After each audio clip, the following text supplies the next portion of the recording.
What is up, guys? Joseph here, back with another interview. And today, I had the pleasure of talking to one of my great friends, Delcrest teammate. He is currently a philosophy major at the University of Dallas, and he lives in Elm Grove. So, everybody, let's get to know Patrick Carney. Awesome. Okay, so question one. Is everything bigger in Texas? Yes. Dude, the highways, oh my gosh. Okay. So like the first thing you notice when you go down there, right, is so you're driving. And like I swear, once you get into Dallas, everything is just like all concrete jungle. There's just roads everywhere. And when you're on the highway, it's so stressful driving.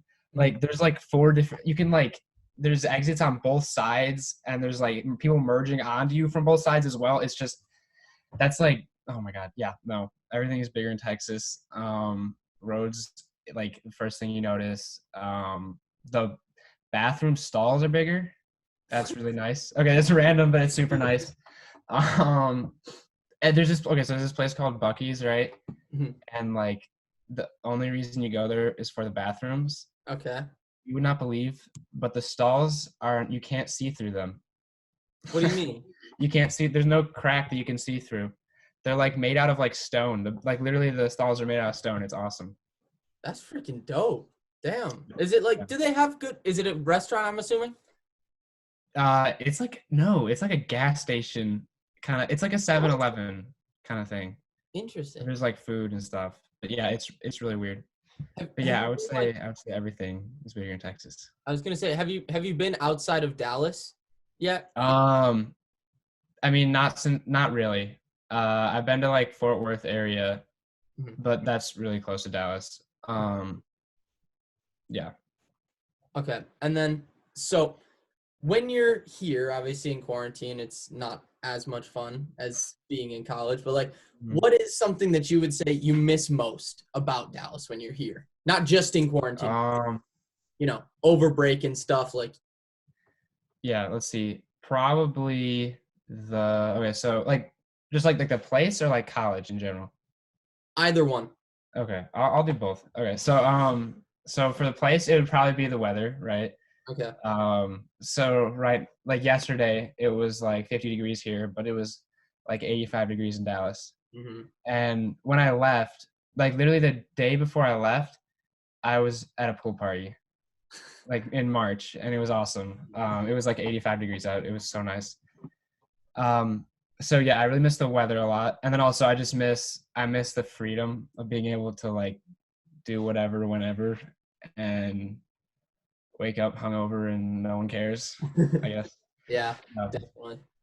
Is there So anything like when you're in Dallas that you miss about Milwaukee?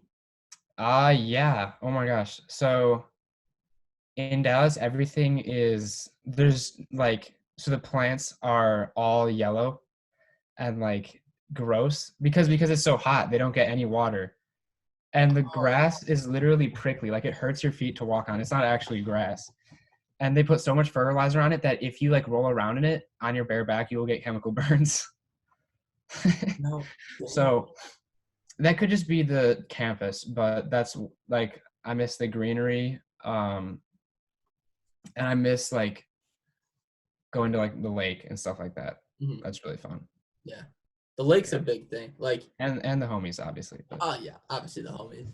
But like I think once I moved away and I'm like in the middle of nowhere, the Mhm. biggest thing that I realized is like north and south and east and west, it's so hard to gauge Oh yeah. I because don't when you're know. here, you're just like, okay, which way is the lake? Okay, it's east. And you Hmm. gauge everything off of that. But when you don't have like anything, like for us, the thing that we use to gauge is Memorial Stadium is Okay. pointed north and south. So you're like, okay, I'm on this side of the stadium, but it just doesn't work so Yeah, it's that actually is a really good point. Like you when guys I'm in have Dallas, I have no idea where anything is. So yeah, I feel that. I feel that. It does take a while to like get used to that, but okay, mhm. so you are probably one of the biggest country music fans that I know. Yes. Um, how long have you been like into country music, and what got you into country music? Okay. I've been into country music since I think halfway through freshman year of high school. Um, Oh, I so it's really, fairly recent. yeah, no, so it's pretty recent. Yeah. I used to not like it. Like I used to be like, oh God, that stuff is just terrible. It's all about the same stuff, which is kind of true anyway. But the first thing I liked it. So my neighbor Mitchell Schmidt, he played the song for me, "Knee Deep" by Zach Brown Band, Mhm. which is like a classic. I really like that song. And then I would have to drive, and then I would drive during my carpool. The Everleys would pick me up, and they would always listen to country music, and that was like the only thing that they ever put on. So I kind of got exposed to that a lot, like, and then like halfway through it I actually started liking it, and then I was like, all right, and then I just embraced it, and here we are. I almost exclusively listen to country. So How many different playlists do you have? geez, hold on, let me pull this up. Because I'll be on Spotify on my laptop and I'll just like look over it almost every time you're listening to something. Yeah, okay, so we got Redneck Energy. We got Brad, which is just Brad Paisley, so that's 2. Country Bops 3. Beachin' 4. Party Time, which is just John Party songs, so that's 5. Yeehaw 6, which is like older, kind of more classical country music. Um, Hot Country 7. Daddy Scott, which is all Scotty McCreery 8. America, which is all like America country. So that's 9, right? Yeah. Then we got Banjo, which is 10. That's sort of country. That's like bluegrass, but I'll give it. Um, Old Taylor Swift, which is country, so 11. Mhm. Then just the country playlist, which is like a general country, which so that's 12. Gee. So yeah, I got like 12 playlists. Does each one like fit a different mood? Like if you're like getting ready for a Delcrest game, let's say, is it Yeah. like is that the Brad playlist or something? No, well, Brad is just Brad Paisley. So no country. Okay, so if I was gonna get like hyped up, I would listen to country bops because Okay, those are all like like super like upbeat and like fun like to sing and jam to. gotcha. But then I think if I wanted to relax, I would listen to like okay, well, and then I also have other playlists which have mostly country music but aren't exclusively. Mhm. So I have like a Slow Your Roll, which I counted it, and there are 5 out of like 30 songs that aren't country. So Yeah, yeah. yeah. Do you have like a favorite artist? Yes. So my favorite is Jake Owen.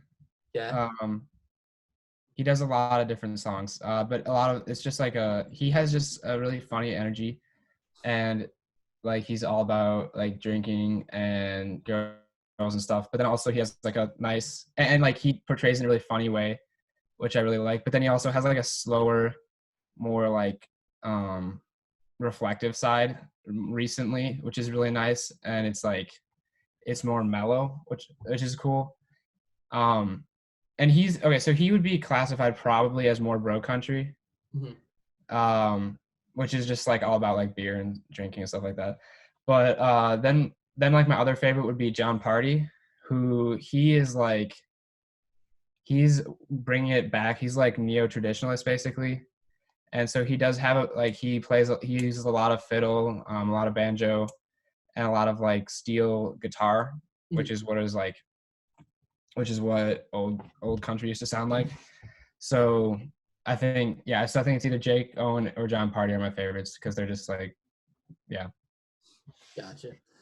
Yeah, let's switch gears a little bit. I do have some random questions still. Um, Alrighty. what words do you always struggle to spell correctly? Oh my gosh. Okay. Um. So we got material. I swear, I I don't even like. I tried to spell this the other day for my paper, and I could not. Apparently, it's spelled like Mater. I tried every combination of I IE AR. It was shit show. And then weird. I never know. I always switch the I and the E like every single time without fail. I feel Uh, like the I and the E are always confusing. yeah, no, it'll get you. And then like beautiful. That's There's like it's like EAU or something like that. I think I got it. Like I figured it out, I think. But like I used to have so much trouble with it for like a year, 2 years. There's too many vowels. I say yeah, those are the words. Would you Get say me. that knowing Latin or being much more proficient than myself in Yeah. Latin helps? Helps with I wouldn't say it helps with English spelling. I would say it helps with English grammar. Yeah, I can feel that. Yeah. Yeah. I don't know. I never got as far as you did. I kind of Yeah. ditched it. That was a rip. That was a rip. You would have liked actually, I don't know if you would have liked divots. Wait, no, you had divots for a year, right? I did. Divots was Oh no. cool, and He I didn't think like you. Oh my gosh. throwback to when he curved my final grade so I wouldn't fail from like a 56 up to a 70. What a legend. That dude is an icon, but yeah, I love divots. I know it's not a word, but Michael. I've never I don't get how to spell it. It doesn't make any sense to me. Oh, Michael? Yeah, Like the name? M-I-C-E-A-L Oh, yeah, that's actually a hard one too. or A-E. I don't know. It's yeah. I don't know. No, Those are those are the things that always get me. Mhm. Okay, so kind of talking about divots. I don't know if it is, but who would you say was your favorite teacher at Marquette High? Um okay. I would have to say either score or Mr. Koski. Mhm. Score is super fun. He just makes the every single day I would go into the classroom for class for jazz. It was just like relaxing and I knew it wasn't gonna unless it was like towards a concert, then it was just hella stressful. Mhm. But otherwise it was relaxing. It was just like I'm gonna just have a fun time playing jazz and like messing around with score. And he was also like super chill. He was my advisor and he wrote me a letter of rec. So that was nice. And he helped me out with my some of my Eagle Scout project stuff. So he's like really awesome. And then Mr. Koski is also super cool. He's like really smart. He knows what he's talking about. And I had him for church history and AP Euro. And he taught it really well. He was super passionate about what he taught. And it was just always super fun to be in his class. Mhm. Who did you play during Follies? I forget. Oh god, I was Mr. Smith. Dude, I don't even want to talk about Follies. I hated that role so much. Oh my Why? gosh. It was just a hard one to pull off. I didn't really know his voice that well or his mannerisms. So and the line would have been funny except they got rid of the ligma part. Oh, Like that was the main punchline and they got rid of it, which was tears. damn. So as college students right now, I think it's much more like I don't know, we're much more able to see like what it is that makes a class good, what makes it a class bad. Um, a big thing that I noticed like during the transition was how teachers adapted to it. How would you say your teachers adapted to the change? Okay, I would say that most of my teachers did pretty poorly. I'll give my one Spanish teacher, I think she did pretty well.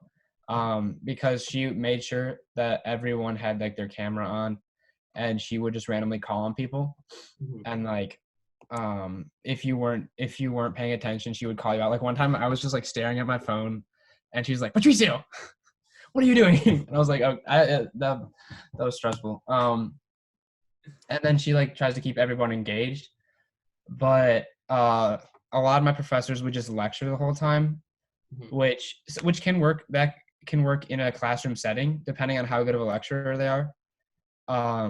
But if you are if you're just lecturing and it's online, like I could be anywhere. I could have like so many tabs up. I could just be on my phone. It doesn't matter. Like I like in philosophy, I took philosophy of being, right? My professor was awesome in class, like in person. He was so interesting. But in online, like it was terrible. I didn't understand. I didn't learn anything. And I just like kind of messed around on my computer, which is probably my fault, but like it wasn't engaging and it just wasn't like easy to follow, I guess. Yeah. What would you say makes a good teacher? A good teacher. So let's see. I say they got to be passionate about what they're teaching. Um, they have to really understand it. Like what they're if they don't understand it well, then there's why the hell are they teaching it? Mhm. Um, they have to be, and then they also have to know how to. So a lot of teachers know what they're talking about, are really passionate about it, but they don't know how to. They don't know how to like teach it. So they need to know how to. They need to know how to like communicate what they know to the students effectively, and they need to be able to cater to the students like ways of understanding. I like that. I like that. So now that you're here, have you like left the house at all since you've been back? Sometimes. So I go on walks sometimes if it's nice out. Maybe I'll like walk by a church or something like that.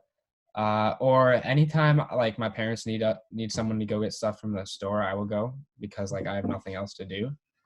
Um, and then also I have to like bike to the store. I bike to the store with a backpack and use my fake to get alcohol. So that's yeah. But other than that, I there have been times where I haven't been out for like a week. Yeah. Yeah. Have you been to Culver's since you've been back?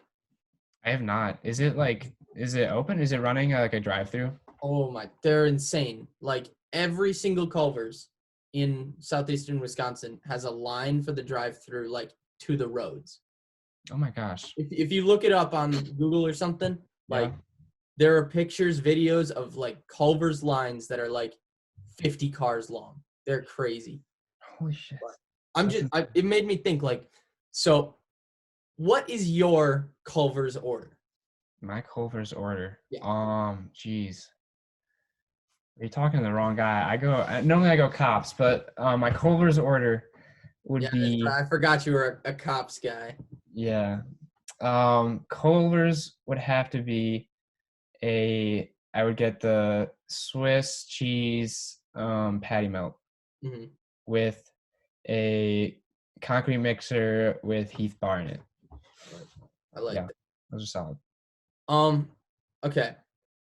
I would be remiss if I didn't ask for your input on. I'm wearing the Delcrest jersey, of course. Okay. You happen to score one of the best goals I think I've ever seen Really? in person. Like Damn. that. I don't know if you remember it, I right? remember. Yeah, it was my one goal. Yeah. So I was just like, could you talk me through that? Like, what was going through your head? All right. So I forget. So it was a pass, right? So I don't know. Was it you who passed it to me? No, Ben passed it to you.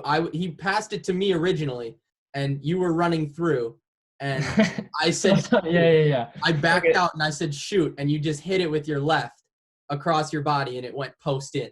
Yeah. I just remember. Yeah, I remember like seeing Ben pass it, and it was about to go in the middle. There was just the goalie, and I was like, all right, fuck. I'm never gonna get another chance. I need to do this. Um, and I think we were up by a lot, so I knew it didn't really matter that much. So I was just like, all right, I gotta get a foot on the ball and aim it sort of towards the goal, and then it went in. I don't know. It was kind of wild. Yeah. Joey Like, did get a fantastic picture of the oh celebration, yeah, which that was was a my good home screen celebration. for a while. I love that picture so much. Yeah, that was a really fun. I will never forget that because that was insane out of nowhere. I just like, where the hell did that come from? Yeah, That was one of the top moments from Delcrest, at least for me. I love I would say that was probably the highlight for me. it. Okay.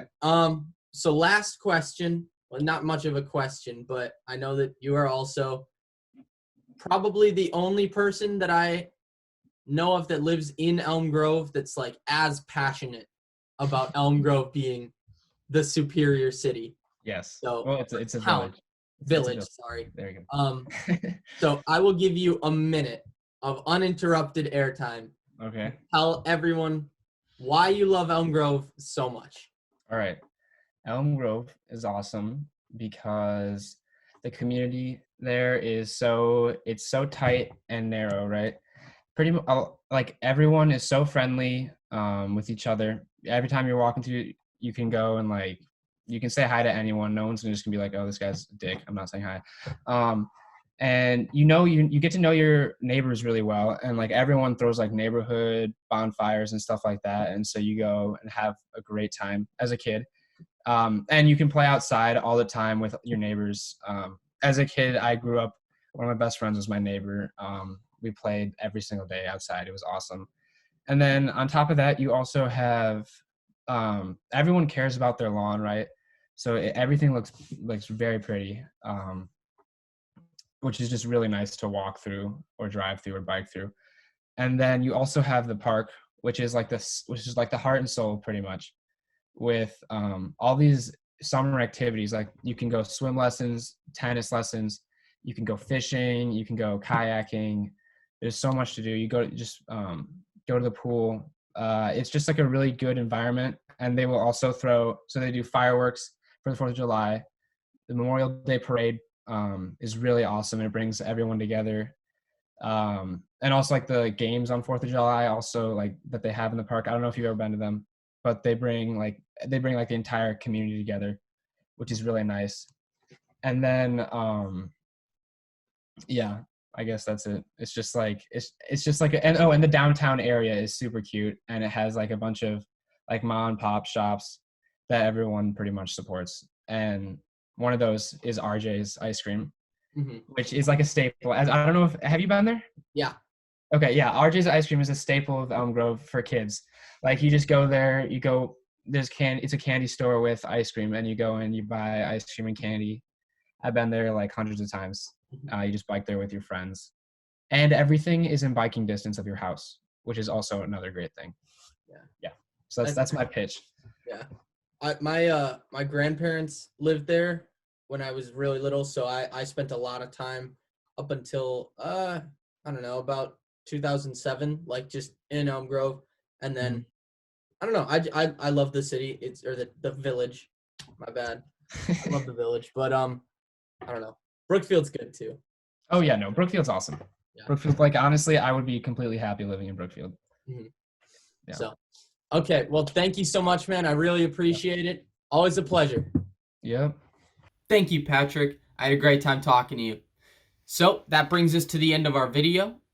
If you have any recommendations or feedback, leave a comment down below so I can get better. And yeah, thank you guys for tuning in. I will see you guys tomorrow. Peace.